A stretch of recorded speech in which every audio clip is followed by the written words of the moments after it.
زندګۍ د ټولې پښتونخوا پښتنو د پښتون قومي اتحاد د طرف نه تاسو ټولو پښتنو ته په خیر علیم وایو، شاباش هم وایو، توقع هم لرو چې ټول کام د امن سپین بیرغ راغستی دی او ټول کام به د امن دا ناره د هرې خولې نه پورته کوو انشاءالله که خیر وي.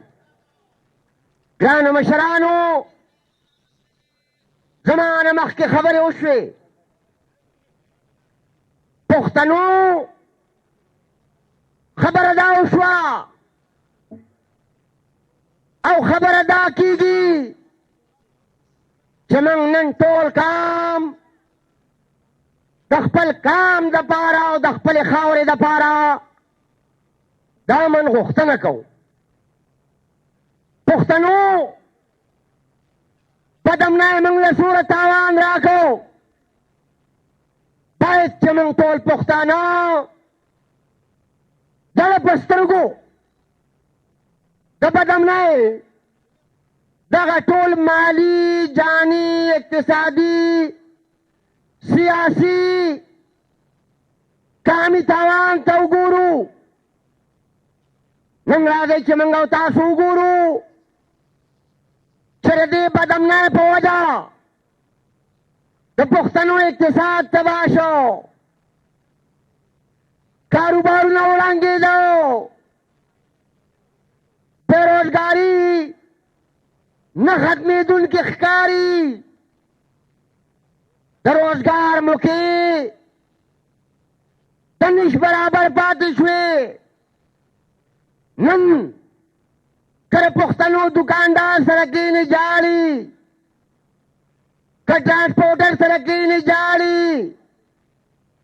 که کسان او زمیندار سره کښېني جاړي،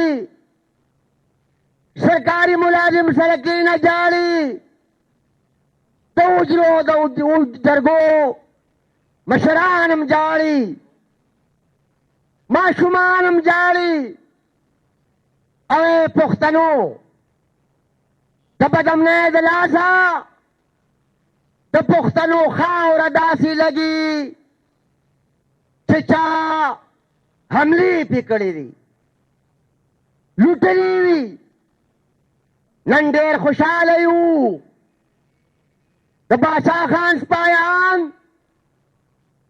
نن ډېر خوشحاله یو چې دا د امن خبره منګه کوو. نه موږ به د یوې جلسې نه شپېته جنازې پورته کولې. دا د امن اواز چې کوو، بیا ماله د پښتنو قائد د اسفندیار ولی خان په حجره کې دماکه کوي، بیا ماله پښتنو له بشیر بلور نه معاف کوي، بیا زما پښتنو له د پښتنو د وکالت او د نمایندګۍ پښتانه ذمہ دار نه پرېږدي، د لیک خلک نه پرېږدي، د آواز خلک نه پرېږدي، د سوچ خلک نه پرېږدي، د نظر خلک نه پرېږدي. پښتنو اسانه به کم، رالنډه به کم چې د پښتنو د خاورې نه مقبره جوړول غواړي. پښتنو فیصله ستاسو ده چې ژوند غواړو او که مقبره غواړو، دا اختیار د پښتنو دی، دا فیصله د پښتنو ده. پښتنو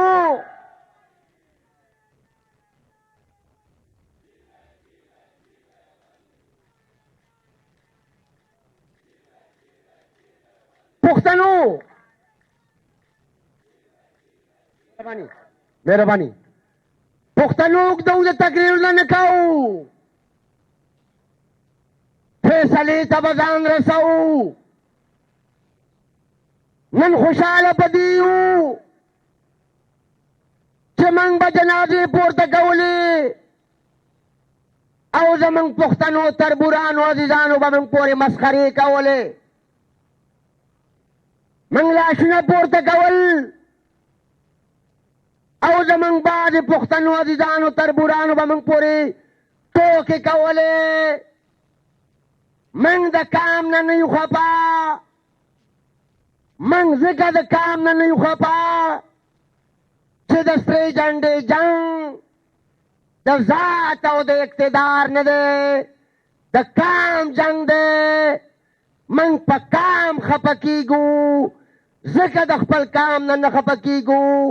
او کله چا دا خیالي چې دا سوچ د باچاخانۍ او دا کام به نور د یو بل نه لرې وساتي، هغه دشمنانو ته ویل غواړم چې د ټول کام فیصله دا ده چې په خپله خاوره به امن راولو، امن راولو انشاءالله که خیر وي.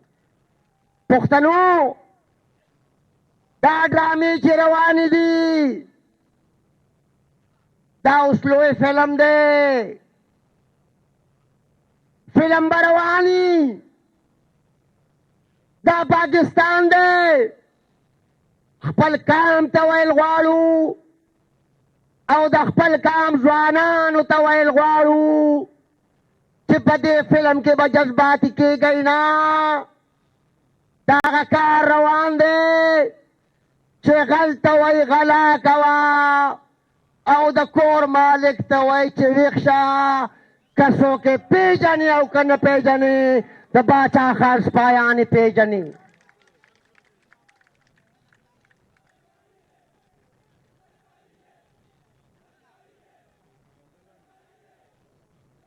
او پښتنو د شګو بورۍ ته به م ګورو، خو د شګو بورۍ په شا چې د پښتنو په خاوره د دې مالي ملکیت خلاف چې کومې منصوبې روانې دي، کم دلالان یې حایل کړي دي، او په کام کې به تفریقه جوړوي. خپل کام ته ویل غواړو چې د خدای دپاره د خپل کام دپاره او د خپل کام د بچو په خاطر یووالی به کوو. سپینه جنډه راغستې ده، د پښتنو ټول عمر دا ګیله پاتې شوې ده چې پښتانه نه یو کېږي. نن ټول پښتانه د دې امن دپاره یو دي. او زه نارې در کوم، ماله به جواب راکوي، بیا به راته ایمل خان او حیدر خان ډېره په تفصیل خبره کوي او ډېر په غور به یې وړئ چې زه وامه چې یو دی یو دی، تاسو به وایئ چې ټول پښتون یو دی، یو دی یو دی. आवाज तेज मेहरबानी. याओदे याओदे याओदे याओदे याओदे याओदे وسمن غواړو ښه من پخپله